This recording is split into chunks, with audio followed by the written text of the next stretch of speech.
Now this is the MG GT. Now this, I say, is the equivalent of the MG HS in sedans, because both of them are aspirational. They stand for what MG wants to be, and the MG has cut no corner in providing the buyer of these cars, both the HS and the GT, with a package which is quite impressive in terms of design, tech and driving pleasure.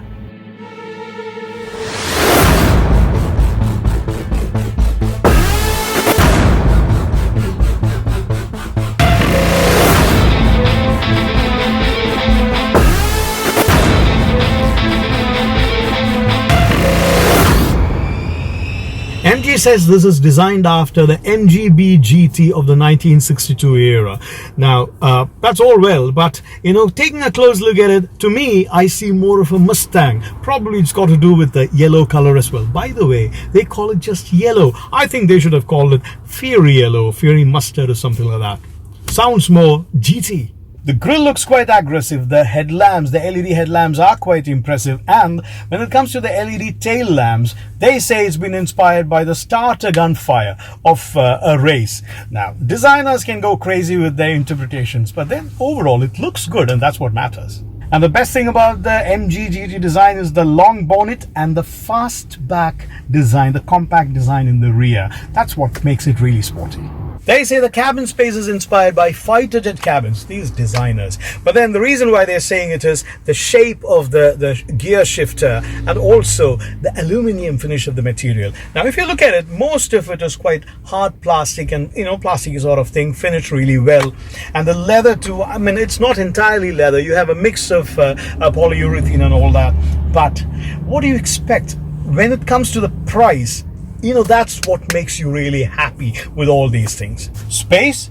Well, it's a GT. You pardon it for being not too spacious, but then I would say this is still spacious. But well, if you move on to the mid seat, it's a little cramped, but that's what you expect, and it's quite comfortable. And when it comes to the rear boot space, it is 401 liters of boot space, which is ample, which is good enough for a GT.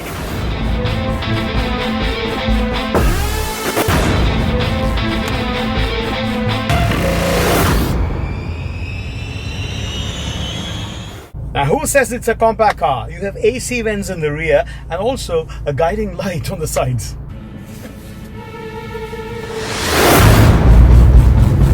So the MG GT looks its part in Fury Yellow, and that itself is the beginning of an excitement.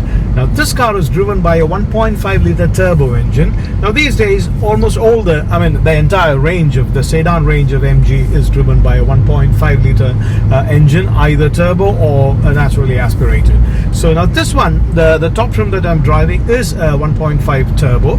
There is a 1.5 naturally aspirated version also available. Now, this one is 173 horsepower and 250 Newton meters strong, and that definitely, because the car feels quite light, so there is enough power, and the agility and the willingness to play with also is quite evident. And the 0 to 100 kilometers comes at around 8.5 seconds. Well, the best I can see here is close to 10, but then it feels quite fast, and especially in the sport mode with the sporty steering and the sporty setting, the sport mode setting. Now, the top speed of this car is 215 kilometers per hour, but the 0 to 100 is 8.5 seconds. On the other hand, interestingly, the MG6 has 210 as its top speed, but it gets from 0 to 100 in around 7 seconds. Well, this is a GT, but then I'm sure whether the feel that this car gives, quite. And it doesn't make a fuss giving you the power. It's quite powerful. Right, yeah, it looks like a Mustang, but it's not a Mustang. Remember that. Well, it's a sporty car, so it can be pardoned if it is not really quiet, but then this car is kind of quiet. There is wind noise, there is road noise, but very, very minimal. what you can actually hear is the ambient noise. You can hear all those cars whizzing by, but it is never disturbing at all. It's quite I quite like the way it's designed. So it is not a quiet cocoon. It is you can hear stuff around, but still cocooned. The ride quality is quite comfortable for a GT. It's not one of those hard suspensions. It's quite comfortable. It's on 17-inch wheels, and really nice. True to its sporty looks and the GT badge, it has a few interesting features in here. You can actually do a 0 to 100 can be recorded here, the acceleration timing. Then there is a torque and gravity meter. So it's quite nice. You get the feel of they're quite serious. See?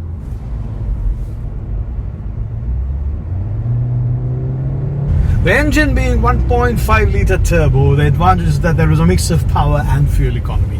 Well, they claim more than 15 kilometers per litre. Naturally, it's a small engine, but a powerful engine. So what has been achieved in the long run here is around 12.5, which itself is not bad at all. And it's a test car. I'm very sure, we'll be able to score the fuel economy rates much higher than that. Now, don't be too hard on the MGGT. Don't expect really accurate, precise sort of drives. Now, it's a kind of a light-footed, loosely connected kind of a drive. But then you move to the sport suspension, sport mode settings, and the sporty steering, the dynamic steering. It's pretty nice. It does have a sporty quality to it. And apart from the dynamic, there is something called urban steering setting, which is also quite enjoyable. There's a good mix. There's something called a body stability control. Now, setting that to sport also changes things a lot.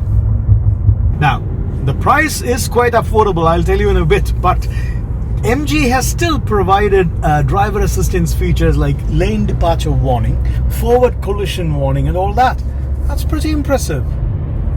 And it has a 360-degree camera with cameras on all sides, 2D, 3D vision.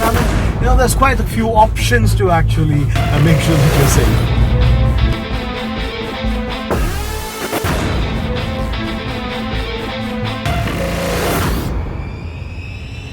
Now for the most important thing, the price.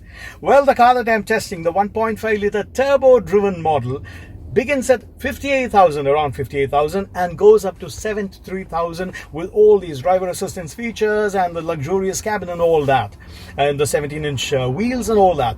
Now, there is a 1.5 litre naturally aspirated engine as well, which starts at 48,000 something, but to live up to the name of the GT and this fiery yellow color, I think you should go for the full spec if you are choosing the MG GT.